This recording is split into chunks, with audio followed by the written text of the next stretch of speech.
আমার মতো এখানে অনেকেই আছেন যারা ছুটির দিনে বা অন্য কোনো দিনে একটা সহজ রেসিপি খোঁজেন, যেটা খেতে তো সুস্বাদু হবেই আর বানাতে খুবই কম সময় লাগবে। তো আজকের রেসিপিটা সেই রকমই একটা রেসিপি, যেটা স্থান বলতে গেলে বিরিয়ানির পরেই, আর সেটা হচ্ছে চিকেন পোলাও। তো চলুন দেখে নিই কী কী লাগবে আর কিভাবে বানাবো। আগেই বলে রাখি, এখানে চালের পরিমাপ আর জলের পরিমাপটাই সব, সেজন্য যে কাপটা মেপে আমি চাল নিচ্ছি সেই কাপটা মেপেই জল নেব। এখানে আমি 3 কাপ বাসমতি চাল নিয়েছি। চালটা নেওয়ার পরে চালটাকে ভালোভাবে 2-3 বার জল পাল্টে পাল্টে ধুয়ে নিয়ে আধ ঘন্টার জন্য জলে ভিজিয়ে রাখবো। চালটা যতক্ষণ ভিজছে দেখে নিই আমাদের আর কি কি লাগছে। আর আমাদের লাগছে 3টে মিডিয়াম মাপের পেঁয়াজ কুচিয়ে নেওয়া, একটা মিডিয়াম মাপের টমেটো কুচি, আদা, রসুন আর কাঁচা লঙ্কা। এরপরে মিক্সিং জার নিয়ে আদা, রসুন আর কাঁচা লঙ্কাগুলো একবার ঘুরিয়ে নেবে। একবারই ফাইন পেস্ট তৈরি হবে না, তবে এরকম একটা পেস্ট হয়ে যাবে। চালটা ভিজিয়ে রেখেছিলাম, সেই চালটাকে একটা ছাঁকনির উপরে শুকোতে দিয়ে দিয়েছি। এখানে আমি 350 গ্রাম মতো মুরগির মাংস নিয়েছি। মাংসটাকে ভালোভাবে ধুয়ে নিয়েছি, আর এখানে আমি মাংসগুলো হাড় সমেত ব্যবহার করছি। এরপর একটা কড়াই গরম করে তার মধ্যে 3 টেবিল চামচ সর্ষের তেল দিয়ে দিচ্ছি। চিকেন পোলাও রেসিপি তো অনেক রকমই আছে, তবে আমি যেভাবে বাড়িতে বানিয়ে থাকি আজকে আপনাদের সঙ্গে সেই রেসিপিটাই শেয়ার করছি। তেলটা খুবই ভালোভাবে গরম হয়ে এসেছে, ওর মধ্যে দিয়ে দিচ্ছি হাফ টিস্পুন মতো জিরে আর গোটা গরম মশলার সঙ্গে একটা তেজপাতা। এরপর কুচিয়ে রাখা পেঁয়াজগুলো ওর মধ্যে আমি দিয়ে দিলাম। গোটা গরম মশলার মধ্যে আমি দিয়েছি এলাচ, দারচিনি আর লবঙ্গ। যেহেতু এখানে রান্নাটা আমি কড়াইয়ে করছি, সেই জন্য পেঁয়াজটা প্রথম দিকে ভালোভাবে ভেজে নিতে হবে। পেঁয়াজটা কিছুক্ষণ ভালোভাবে লাল হওয়া অবধি অপেক্ষা করে নেব। একবার ভালোভাবে পেঁয়াজটা ভাজা হয়ে গেলে ওর মধ্যে আমি কেটে রাখা টমেটোগুলো দিয়ে দেব। এখানে যতটা আমি চিকেন নিয়েছি তার উপরে পরিমাণ করে সব মশলাগুলো আমি নিয়েছি। আর কাঁচা লঙ্কাটা অবশ্যই স্বাদ অনুযায়ী ব্যবহার করতে হবে। টমেটো দেওয়ার পরে ওর মধ্যে দিয়ে দিলাম সামান্য পরিমাণ নুন। কিছুক্ষণ মশলাটা কষিয়ে নেব। এরপরে যে আদা, রসুন আর কাঁচা লঙ্কাটা বেটে রেখেছিলাম সেটা ওর মধ্যে দিয়ে দিলাম। ভিডিওটিকে শেষ পর্যন্ত দেখার অনুরোধ রইল, আর ভালো লাগলে একটা লাইক করে দেবেন।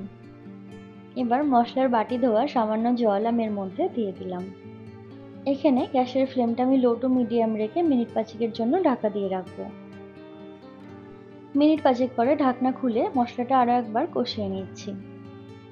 এবার এর মধ্যে গুঁড়ো মশলাগুলো দিয়ে দেবো। তার মধ্যে দিয়েছি 1 টিস্পুন মতো হলুদ, 1 চামচ ধনে গুঁড়ো আর 1.5 চামচ মতো জিরে গুঁড়ো। আর আমাদের লাগছে কাশ্মীরি রেড চিলি পাউডার, যেটা আমি নিয়েছি হাফ টিস্পুন। আমি এখানে আর আলাদা করে কোনো লঙ্কার গুঁড়ো ব্যবহার করছি না, যেহেতু পুরো রান্নাটাই কাঁচা লঙ্কাতে হচ্ছে। তবে আপনারা চাইলে অবশ্যই লাল লঙ্কার গুঁড়ো ব্যবহার করতে পারেন। আর দিয়ে দিলাম হাফ টিস্পুন মতো চিনি। এখানে চিনিটা দিলে মশলার স্বাদগুলো ব্যালেন্স হয় আর স্বাদটাও খুবই ভালো হয়। এরপরে ধুয়ে রাখা চিকেনগুলোর মধ্যে দিয়ে দিচ্ছি।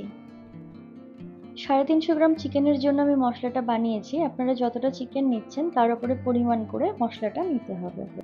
একবার ভালোভাবে মিশিয়ে নেওয়ার পরে ফ্লেমটা একদম লো টু মিডিয়াম করে 10 থেকে 12 মিনিটের জন্য ঢাকা দিয়ে দেব।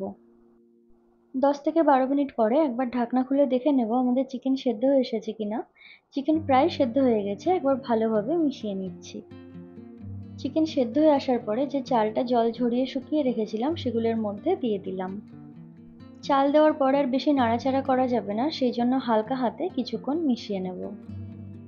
চিকেন আর মশলার সঙ্গে চালটা একবার ভালোভাবে মিশে গেলে ফ্লেমটা একদম স্লো করে দিয়ে এখানে আমি দিয়ে দিচ্ছি, যেহেতু 3 কাপ চাল নিয়েছিলাম পরিমাণ করে সেই কাপেরই 6 কাপ গরম জল। এখানে জলটা আমি একদম ফুটন্ত গরম জল ব্যবহার করছি। এরপরে গ্যাসের ফ্লেমটা একদম স্লো রেখে আমি এখানে ঢাকা দিয়ে রাখবো যতক্ষণ না চালটা সেদ্ধ হচ্ছে। আমার সময় লেগেছিল মিনিমাম আধ ঘন্টা। 5 মিনিট পরে ঢাকনা খুলে আমি ওর মধ্যে নুনটা দিয়ে দিয়েছিলাম। একবার ভালোভাবে মিশিয়ে নিয়ে আবারও ঢাকা দিয়ে রাখবো। মাঝে মধ্যে ঢাকনা খুলে একবার নাড়িয়ে দিলে তলায় লেগে যাওয়ার ভয়টা থাকবে না। প্রায় আধ ঘন্টা হয়ে গেছে। এরপরে ঢাকনা খুলে ওর মধ্যে আমি দিয়ে দিচ্ছি 1 চামচ মতো ঘি, আর দিয়ে দিচ্ছি 1 টিস্পুন মতো গরম মশলা গুঁড়ো। ঘি আর গরম মশলাটা পোলাওয়ের সঙ্গে ভালোভাবে একবার মিশিয়ে নেব। তবে খেয়াল রাখতে হবে চালগুলো যাতে ভেঙে না যায়। গ্যাসের ফ্লেমটা বন্ধ করে আরও খানিকক্ষণ ঢাকা দিয়ে কড়াইয়ে রেখে দেব। ব্যাস, এরপর সার্ভ করে নিলেই তৈরি আমাদের চিকেন পোলাও। ছুটির দিনে বানিয়ে ফেলুন এই গরম গরম চিকেন পোলাও, যেটা খেতে অসাধারণ লাগে। আর ভিডিওটা কেমন লাগলো নিচে কমেন্টে অবশ্যই জানাবেন। আজকে আসি, দেখা হবে অন্য একটা ভিডিওতে নতুন কোনো রেসিপির সঙ্গে।